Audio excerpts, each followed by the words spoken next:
Ça prend 3 éléments pour faire un feu. Ça y est, tabarouette. On a du feu. Impeccable. Est-ce qu'on reste avec nos anxiétés, on s'enferme, ou est-ce qu'on essaie de créer un monde meilleur? S'il y a une bombe nucléaire qui tombe, c'est l'Amérique du Nord au complet, le système électrique qui serait grillé. Ça en prend rien qu'un.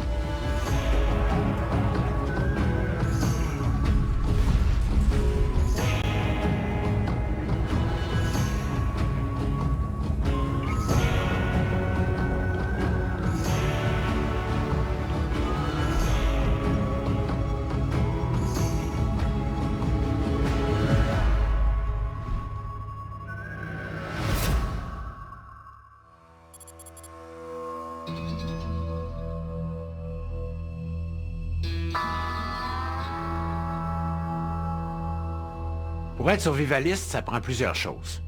Il faut être au courant des éventuelles catastrophes, être bien préparé, être créatif, ingénieux. Parce qu'en cas de bris de normalité, il faut être prêt.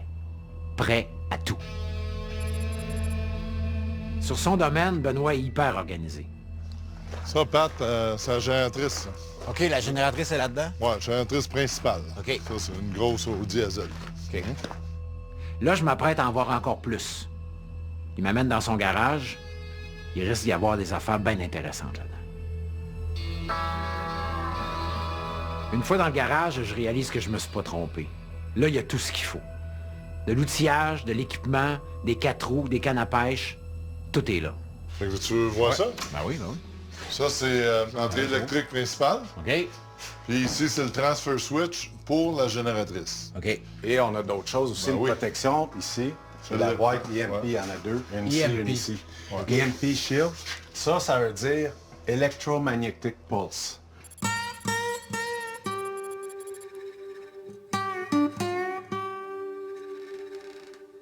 S'il y a une bombe nucléaire qui explose à quelque part en haut de l'Amérique du Nord, ça va griller le système électrique. Mais ça va protéger notre système parce que ça va absorber l'eau. Oh, ouais. Ouais. Ou le soleil. Ou le soleil. Une tempête solaire aussi. C'est une ça peut tempête faire ça. solaire qui ferait tout. Griller, Shutdown tout ce qui ailleurs. brille. là. Ouais. J'écoute Benoît me parler, comment il s'est préparé, tout ce qu'il a planifié, et c'est vraiment intéressant. On voit qu'il est passionné par ce qu'il fait et qu'il laisse rien au hasard. Mais là, la question que je me pose, là, j'ai vu le système EMP, là. S'il y a une bombe nucléaire qui tombe, c'est l'Amérique du Nord au complet, le système électrique qui serait grillé? Ils peuvent faire exploser une bombe en altitude, sans faire de dommages aux bâtisses, mais les ondes de la bombe nucléaire vont se répandre vers la Terre, puis tous les transformateurs, tous les fils électriques vont recevoir ces ondes-là. Ça va faire sauter les transfos. Fait que ça pourrait faire griller tout le système électrique en Amérique du Nord. OK. Puis là, on est tout le temps dans la fiction un peu, là, mais qui aurait intérêt à faire une affaire de même? Là? Tous les ennemis des Américains. Ouais, exactement. Donc qui? Dont la Corée du Nord, Ouais, après? la Chine, les Russes. Oui. Surtout ces trois-là. Puis dans le monde, présentement, il y a plus de 20 000 bombes atomiques. 20 000. Ouais. Ça en prend rien qu'une pour faire le shutdown. Faut pas qu'elle tombe dans les mains de la mauvaise personne. Non, c'est ça. De mauvaises intentions. Avec son fils Christian, Benoît me parle de quelque chose que j'ai remarqué et qui ressort du lot. Un projet qui leur tient vraiment à cœur. Hein, check ça, Pat. OK. Ça, c'est une petite machine qui est quasiment dans l'histoire. Hein. C'est des machines à eau. Une roue d'eau. C'est une roue à eau. Une roue d'eau. Là, elle n'est pas finie naturellement. Elle est encore à l'étape projet. OK? Là, ici, sur le terrain, on a une chute. Tu pars de son point haut, tu prends l'eau. Je fais une simulation comme s'il y avait de l'eau dedans. Ça serait un tuyau d'eau qui partirait d'en haut de la source, qui fait tourner Sur la les roue. pales. Les pales, c'est ça. Puis ça tourne 24 sur 24. Regarde ce qui est ici à terre. Génératrice. Oui, c'est une génératrice de PTO de tracteur. Ça, là, ça se connecte sur le shaft. OK. Puis ça tourne ta génératrice. OK? Puis c'est 100 ampères. Fait que juste avec l'eau Oui. du lac puis ta petite chute, de ta Oui, petite oui, rivière, oui. tu fais fonctionner ça, Oui, monsieur. tu branches ça dans la maison, Oui. puis écologique en plus. Écologique, 100% écologique.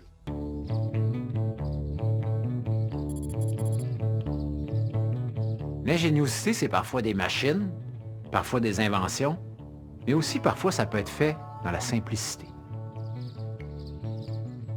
Direction l'île d'Orléans pour rencontrer Maryse, une véritable survivaliste qui vise l'autonomie d'une façon bien différente des autres survivalistes que j'ai rencontrés.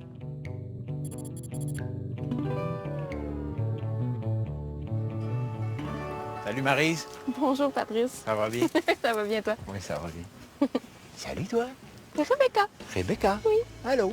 Maryse, toi, est-ce que tu te considères comme une survivaliste? Oui. Oui. OK. Si on regarde des fois des petites définitions, là, il y a quelque chose qui ressort beaucoup, c'est le néo-survivalisme.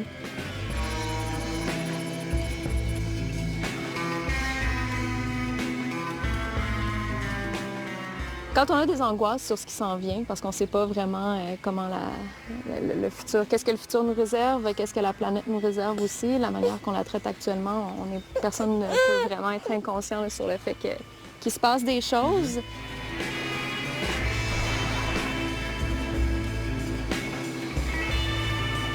Donc, est-ce qu'on reste avec nos anxiétés, on s'enferme, ou est-ce qu'on essaie de créer quelque chose, un monde meilleur? C'est ça qui m'appelle la communauté, la connexion avec la Terre, les bébés. Les bébés. Voilà, on continue de faire des bébés. On est positif.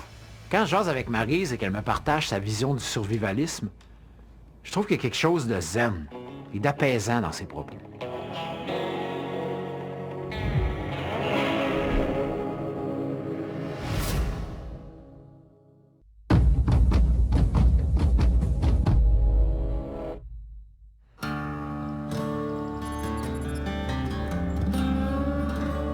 Survivre, ça peut être sur une base autonome durable, mais parfois, c'est en forêt que ça se passe. Et là, c'est un peu moins évident.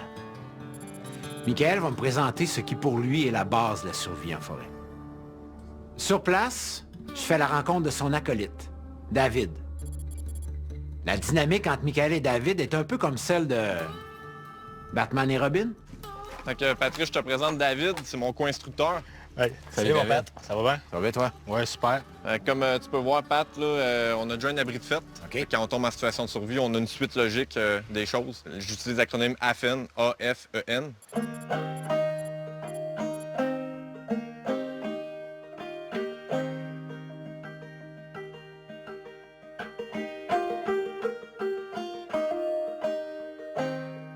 Fait qu'on va chercher des arbres qui sont morts, mais quand même solides. OK. Parce qu'on va mettre un petit peu de poids dessus. Ensemble, on commence l'étape 1 de son plan d'action. L'abri. Ça, on appelle ça les ribs. OK. On les met à 45 degrés. OK? Puis comment est-ce qu'on installe ça? On alterne tout le temps un côté avec l'autre. OK. Le best, c'est vraiment 45 degrés parce que l'eau, elle va juste suivre le flot de la branche. Là, je peux sortir mon magnifique couteau. Toi, David, ça fait-tu longtemps que tu travailles avec Michael? Moi, en fait, j'ai commencé pas mal dans les débuts à Mike. OK. Son premier cours qu'il a donné, sa première initiation, j'étais là. En faisant les cours avec Mike, ça m'a donné, dans le fond, la capacité de savoir comment j'étais résilient. Puis, qu'est-ce que je faisais de pas correct, c'est que j'étais un gars qui avait trop de stock. Tout le temps. Fait que moi, je prends vraiment la polyvalence. Quand tu parles de ça, c'est qu'un objet va te servir à... Ouais, ben c'est un multiplicateur de C'est ça. potentiel.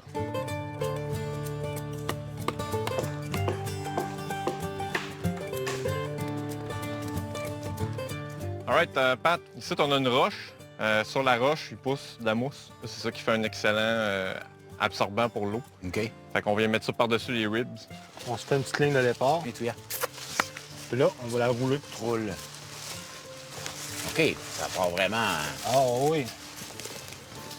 Ça, on fait quasiment un mur avec ça. Ouais.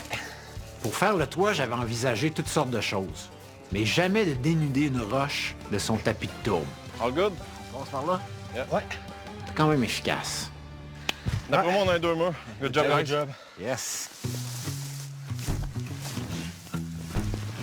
Pour faire tomber de la structure. J'en reviens pas que deux morceaux... Ben, un morceau Un en voyage, fait, puis puis on en bang, a fait. on a fait un mur. On a un petit peu crotté, mais Ouais, ça. hein, c'est pas grave. Ça fait partie de l'aventure. All right, Pat, on est pas mal à l'abri pour la nuit. On a notre A dans Afen. À cette heure, la prochaine étape, ça va être faire du feu. F. Yes. Le feu. Ça prend 3 éléments pour faire un feu. On a l'oxygène, ça prend une chaleur, puis un combustible. En frottant mes 2 bouts de bois, ça va faire une poudre, puis ça va atteindre 800 degrés Celsius. OK. Fait que là, je vais faire un tison ici.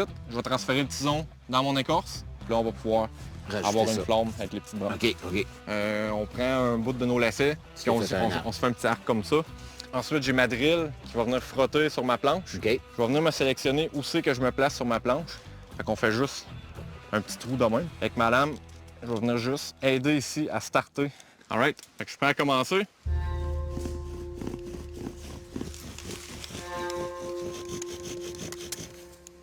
Fait que je m'arrête ici. Regarde, tu vois la poudre que ça fait? C'est ça qui va faire mon feu. Fait que là, je suis rendu à la dernière étape avant À faire mon ton tison. petit- Je vais venir faire là, une petite pointe de tarte en plein centre de mon trou OK. qui va venir faire l'entonnoir. OK, c'est vraiment une bonne encoche que tu fais, là. C'est pas... Ouais, je vais aller là, jusqu'au centre de mon trou. OK, Puis au final, ça va ressembler à ça. OK. Ça a l'air simple comme ça, mais il y a plusieurs étapes à respecter. Il y a une chance que Michael est en forme. Comme m'a expliqué Michael, c'est plusieurs heures de pratique pour arriver à faire un feu comme ça. Fait qu'on a notre tison. Ah, c'est ça. C'est simple que ça. Rendu là, j'ai un bon 2-3 minutes que je peux reprendre mon souffle. Fait que là, il est vraiment prêt, là. Fait qu'il Ouais. faut y aller, là. Fait que là, Ça y va.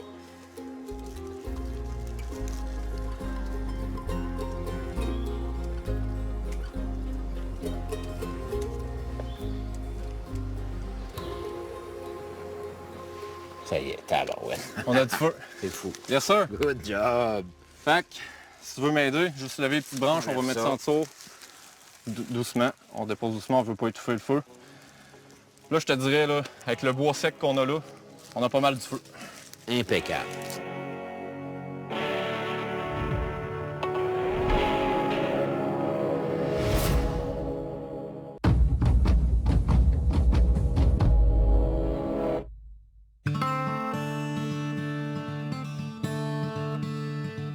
J'aimerais ça connaître un peu ton parcours, ce qui t'a amené à aller dans les forces puis tout ça. Moi, dans le fond, dès mon jeune âge, là, je savais que peu importe ce qui arriverait dans ma vie, j'allais rentrer dans les forces. OK, C'était une étape pour devenir un homme.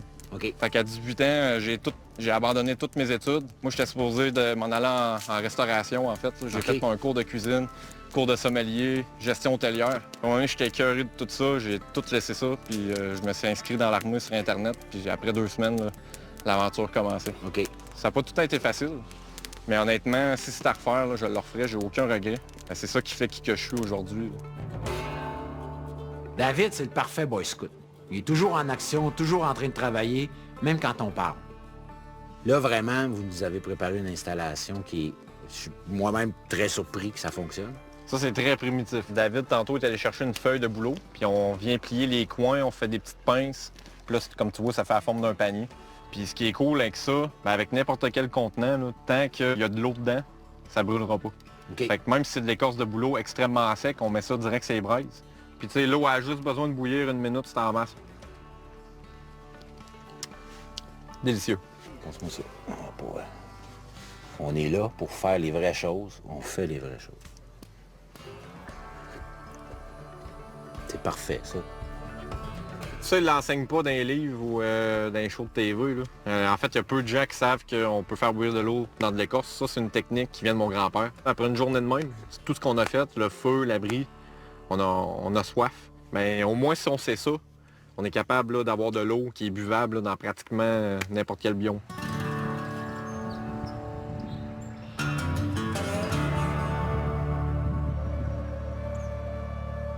Puis là, ben, ce qui nous manquerait présentement, ce serait justement la nourriture. Ben là, ça dépend, premièrement, combien de temps qu'on va rester en situation de survie. Comme on serait ici là, pour moins d'1 semaine, mettons, je me fierais principalement aux plantes. Au moins, ça va me donner un petit mini-boost pour m'aider à aller chercher une protéine après. Michael me parle beaucoup de l'importance de reconnecter avec la nature. Et c'est quelque chose à laquelle je m'identifie facilement. Pour moi, c'est ça que les courses m'apportent. Pour Michael, c'est le survivalisme. Tu sais, moi, je pense qu'en tant qu'être humain, on a besoin de ça, de reconnecter avec la nature. C'est génétique, en fait. À force de s'exposer de même, ben, il vient une appréciation là, qu'on n'a pas ailleurs. La dépression, l'anxiété, tout ça. Là. Viens passer 1 semaine dans le bois avec juste un couteau. Là. Je te confirme, il n'y aura plus de dépression après ça. Tu vas l'apprécier en maudit, ton lit puis ton petit chez vous. Ton chez toi. Merci les boys. Merci, Pat. Yes. Merci mon Pat. Yes. Pour quelqu'un comme Maryse, le survivalisme ne passe pas par la technologie. mais par une utilisation de la nature et de ses éléments.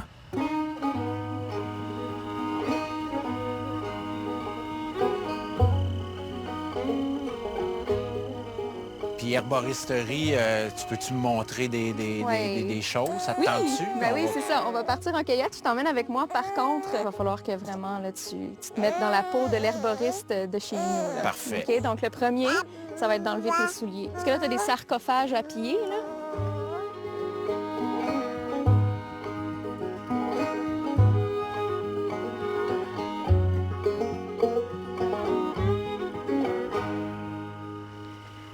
Donc, on va prendre les grandes respirations pour se calmer avant la cueillette. OK, parfait. Tu peux juste les prendre Normal. normal aussi. On n'est pas obligé de faire des grands gestes là, comme ça C'est bon. pour les prendre.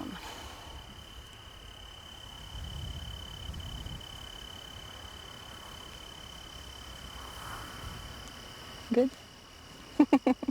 Très calme. Très calme. Ici, on va s'approcher de la verge d'or. Là. À ce temps-ci de l'année, elle est en fleurs partout au Québec. Là. C'est une plante symbolique de la vallée du Saint-Laurent. Puis, une des règles pour aider à soutenir l'environnement, c'est une règle que les anciens faisaient. On cueille un spécimen sur 3.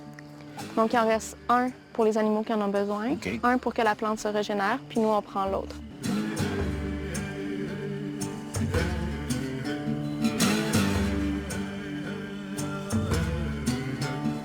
De voir Maryse évoluer dans son environnement, dans la nature, avec son bébé, je trouve qu'on est loin du cliché du survivaliste.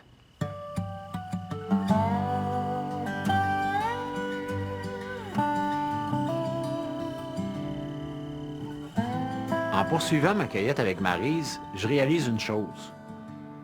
La plupart des plantes que l'on considère comme des mauvaises herbes sont au contraire très utiles. Puis ma fille, elle mange des mauvaises herbes depuis qu'elle a l'âge d'attraper des choses avec ses mains. Elle fait juste les porter à sa bouche. Puis ce qui est trop amer puis pas à son goût, elle va le recracher. C'est sûr que moi, j'ai toujours un œil dessus. Mais au niveau de l'empreinte de la plante dans son système, déjà, il y a une reconnaissance qui se fait. Donc, quand j'ai besoin de la traiter, son système il est déjà prêt à recevoir la médecine de la plante. T'sais. Je trouve que c'est aussi beaucoup plus normal pour l'humain de se soigner par les plantes. Non seulement tu as un sentiment de connexion qui est beaucoup plus important, tu as moins peur de la mort. Et puis, à ce moment-là, tout devient... Tu fais partie du cycle du grand tout, là.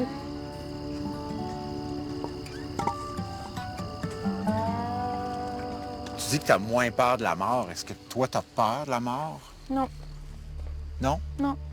Moi, j'ai une spiritualité qui m'apaise vraiment beaucoup par rapport à tout ça. Tu sais, moi, je sens que je fais partie de ce cycle-là des choses. Là.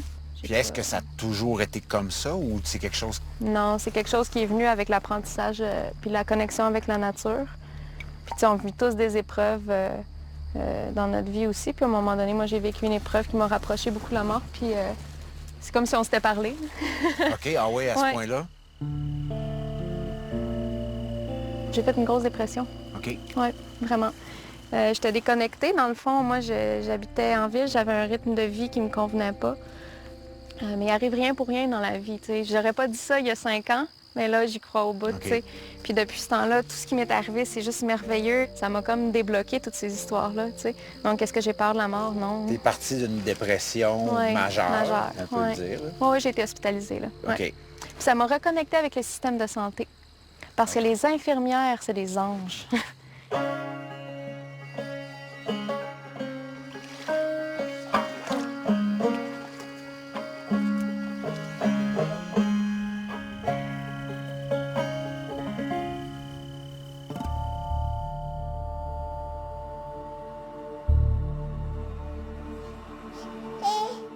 Tu penses quoi des autres survivalistes? Parce que vous êtes... Chacun a sa façon d'être, Oui. J'envie pas des fois leur peur paranoïaque qui peut s'installer en eux. Je pense que c'est du monde qui ressentent les premiers cercles concentriques du système d'alarme que la nature nous envoie actuellement.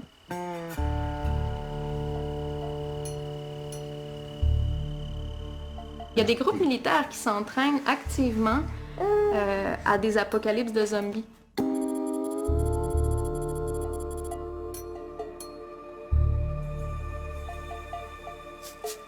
Moi, Moi, je rêve qu'on puisse travailler tellement en amont là, que ça se produise. que ça se produise pas. Tantôt, on a parlé, bon, je te demandais si tu avais peur de la mort, tu m'as répondu non. Mais en même temps, tu es survivaliste, donc tu es dans la survie, donc c'est repousser le plus possible la mort. Moi, je veux vivre, là. En fait, je veux même plus vivre depuis que j'ai plus peur de la mort.